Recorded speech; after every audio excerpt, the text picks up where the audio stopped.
Nerd is one of the biggest reptile channels on YouTube with almost 900,000 subscribers and 400 million views. Why did they just stop posting?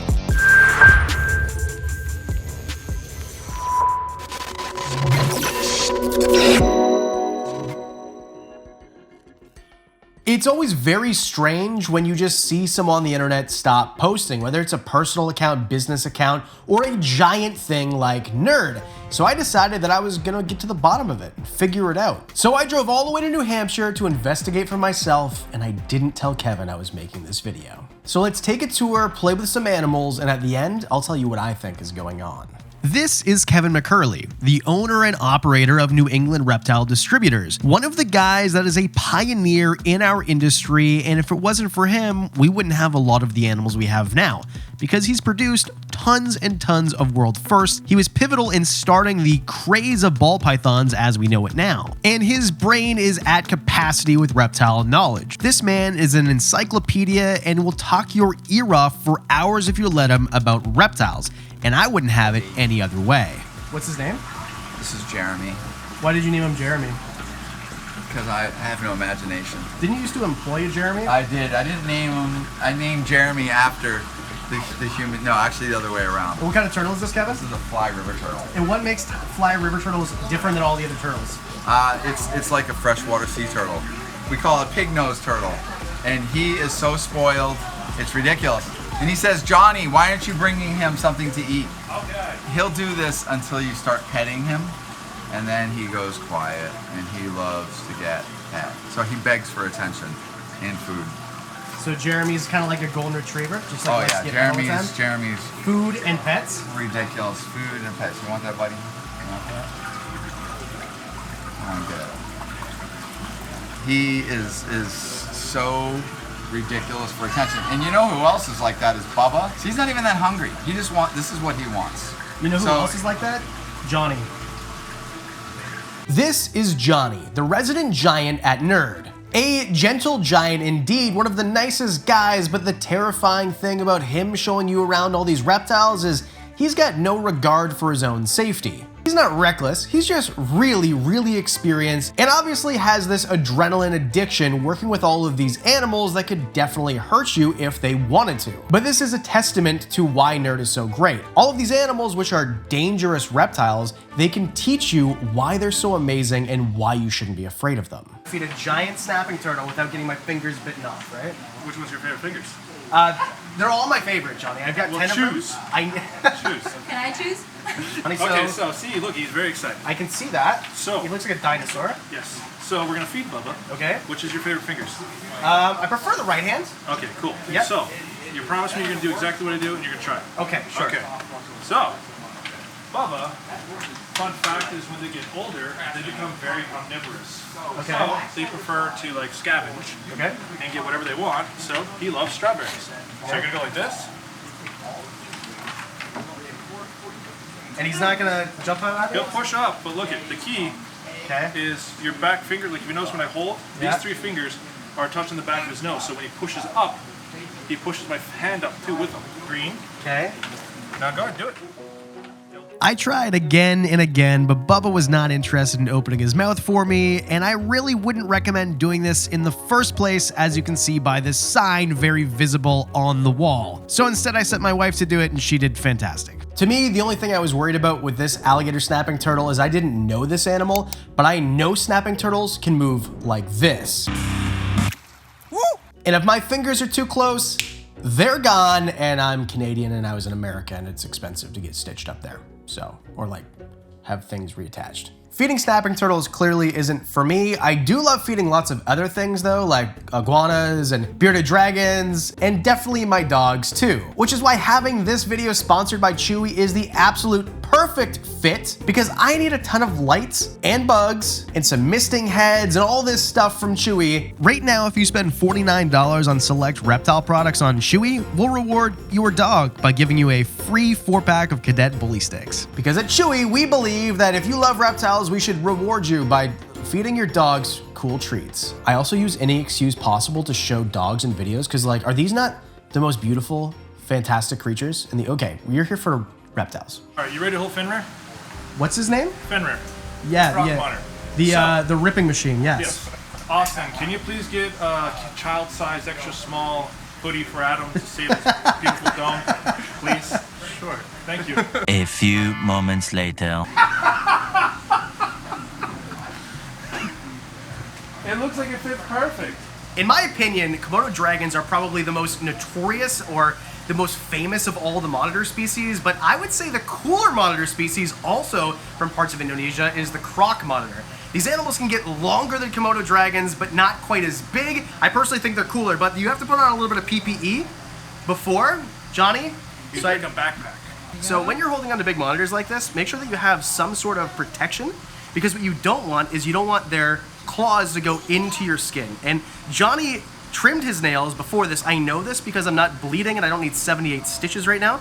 Exactly. Big monitors are terrifying if they have the big claws, but if they're socialized by a guy like Kevin McCurley, it makes them a little bit less cantankerous and less terrifying to hold. I would still watch where these nails go, and I'm not going to let them anywhere near my eyes because I'm not a crazy person like Johnny, who does not care about his safety whatsoever, or the safety of the public, I noticed, as he wanted my fingers in the mouth of a snapping turtle 6 minutes after I got here. You're a special person, not the public.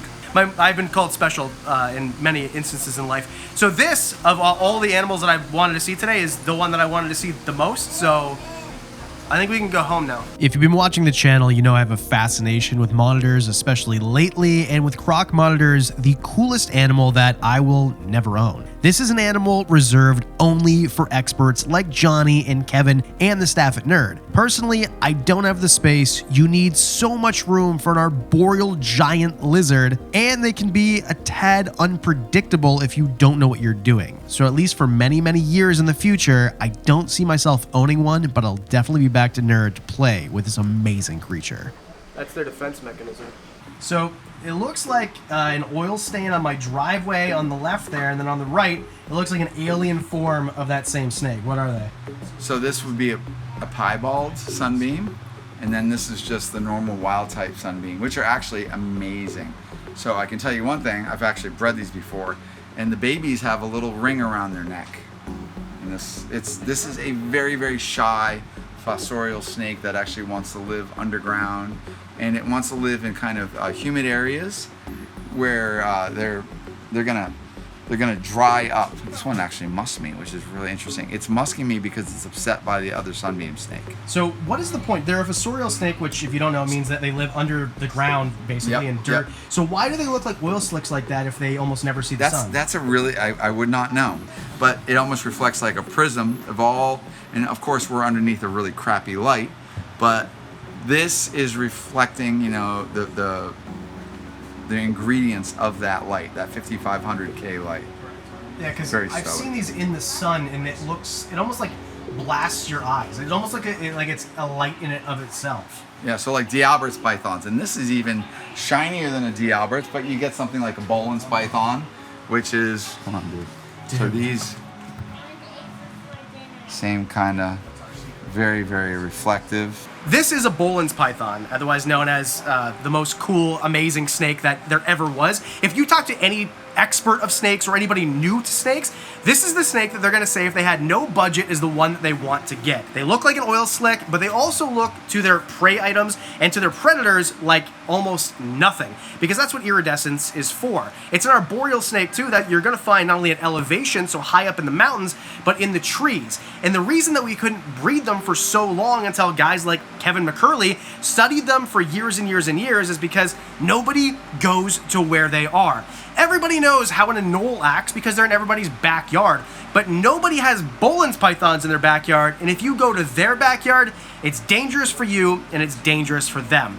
And that's why it took so long to understand probably the coolest snake that there is out there.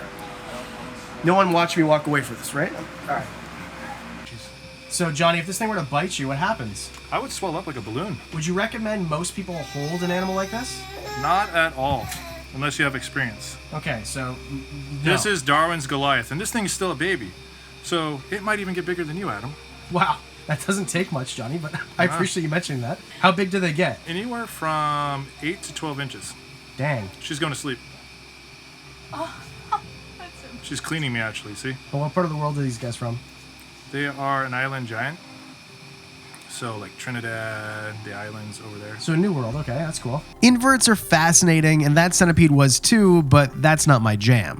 What I came to see was a room I've only seen on the internet before, and I finally got to step into. Oh, this is the iguanas.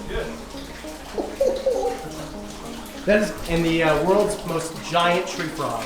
Nerd was probably the channel I first saw Cyclura on in the first place. Rhino iguanas, rock iguanas, and that entire genius fascinate me, but as a Canadian, we can't keep them. So to be able to finally walk into this room that I've spent so many hours watching over the course of almost a decade, and I got to bring my son with me, was a surreal experience. I play with animals every single day, and it never gets old. But to me, being able to sit on a rock in this room and just pet these animals that act like dogs was the coolest thing. And it seemed like Elfie loved it too. What do you think?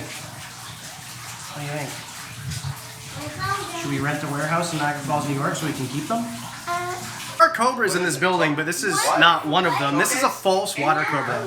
So false water cobras are from a different part of the world. They're from across the ocean in South America, and although they are venomous, they're a rear-fanged venom. So it'll definitely not feel great. Don't let them bite you, but it's not going to make you go to the hospital and possibly die, more than likely, unless you're anaphylactic to their venom. This animal here wants to move and groove. She's a little bit wet because they're false water cobras, meaning that she was probably in the water right before I handled her, and just overall one of the cooler animals that I've held before, but I've never had in my own collection, and I don't really know too many people that do. An underrated snake for sure, and one of the bigger ones that you're going to see. They also don't get quite as big as something like a king cobra, which are definitely cool, but probably not the coolest thing to keep in captivity if you don't know what you're doing. Kevin, I've heard you explain this before, but for the people who maybe haven't seen that video, tongue flicks that are slow and deliberate versus fast. So obviously I like to do snake behavior, and I like to do lizard behavior and just animal behavior. So with snakes, they don't necessarily show you a lot of stuff. So I've learned to see what they're actually doing that's actually going to tell me their disposition. So generally, if you have an animal, let's say if we're going to talk, let's say a ball python, a corn snake, reticulated python, where the tongue is in and it comes out like this and flicks back, that means like all systems are going, that the brain is acting, and they're interpreting their world, they're taking in information, and they're curious. If they're not flicking their tongue a lot, or that's coming out halfway and it's pausing and just kind of hanging there, or if it even comes all the way out and just hangs there a lot, that animal's telling you is on heightened worry of what you are and what we're up to, and that's like a really good time to realize that the animal's afraid. So remember, these animals live in modes. So there's sleep mode, fear mode, there I want to eat mode, and then there's thinking mode. And really what we want to do is we want to get them into thinking mode. Thinking mode is where we have the interactions. And when you have an animal in thinking mode, remember that it's recording. It's recording that behavior. So if I have an experience with an animal for 1 minute, I pick it up and I get it right into thinking mode where it's trusting me enough to tolerate me, and the tongue's coming out here. As it's doing that, it's filming. So it's filming, and it takes all that information, and if I can actually take the animal out, not scare it and cause it to go into fear mode, and I put it back into its cage where it stays pretty much in thinking mode, it's now going to take all that information that it just encountered with me, it's going to download that, and that's going to become part of that animal. And that collectively is the thread. So those threads, actually I should say, collectively threads are a rope. So it's taking that little bit of information, that little positive thread that it had with you, it's remembering it, and now it becomes its baseline. And you keep on repeating that same positive little experience. You start realizing that the animals actually learn something differently, and it's thinking. And so you'll pretty quickly realize after a week of just doing that consistently, I've actually just graduated from where I was with this animal a week ago to where I am today if you do it well. And you also, when you handle and interact with these animals, you cannot have fear. Fear is everything that these guys pretty much they key in on. And if you have fear, it probably means that you're up to something. So I can hold animals that normally will bite other people and they don't bite me because I don't care. I'm very just casual about it. I don't really I don't telegraph that, but I watch other people like, well, you're getting bit, or you're having a problem with the animal, or you're actually causing the animal to lose its mind because of how you're behaving. So something called like flowing, which just means you're very fluid, very consistent, not too, like I immediately start just throwing my hands all around like I probably normally would, because I have her. She's incredibly reactive, big eyes, hates the autofocus of your camera. So I can sit here and hold her in front of your camera, within no time she'll start trying to bite it and all that. But right now I'm just doing kind of passive handling, so it's pretty much respectful of the animal. You don't do anything to hurt the animal, but you're just kind of letting the animal kind of investigate things. And this technique, I have videos on this, and it works very, very well. It works great for all sorts of predatory lizards. Obviously it works incredibly well for monitors and stuff like that. And these little threads of trust are all the thing that we do, whether we're aware of it or not. When we're having our pet ball python at the house, our pet bearded dragon, we're doing all these little positive experiences, and we're creating that relationship. And that's since I was being a little kid and playing with bugs. I was always just super aware of all these little creatures and trying to kind of get into that little mindset. And those little details that I learned as a kid has carried into being an adult, and has caused me to be aware of these animals and maybe see them a little bit differently than other people do. And obviously we people that are watching this, we're all fascinated by these reptiles.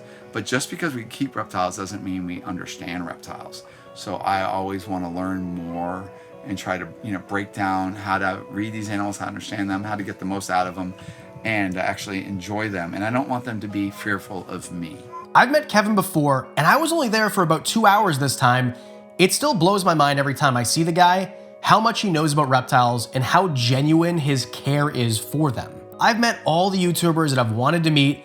They're all amazing, but with Kevin, he's special. All he cares about are the actual animals. And he's busy. He's got brand new projects, he's got things going on with his business, and that is where his focus is. I went in there thinking, what the heck is going on? And came out thinking, oh, people just get busy and they work on other things. As juicy as it would be for the video to see something crazy behind the scenes, all I saw was a ponytailed guy who really loves animals and took all the time in the world to explain them to me. One of the coolest collections. Really nobody else that I've ever met understands the behavior of animals like Kevin, and I will definitely be back to nerd very soon.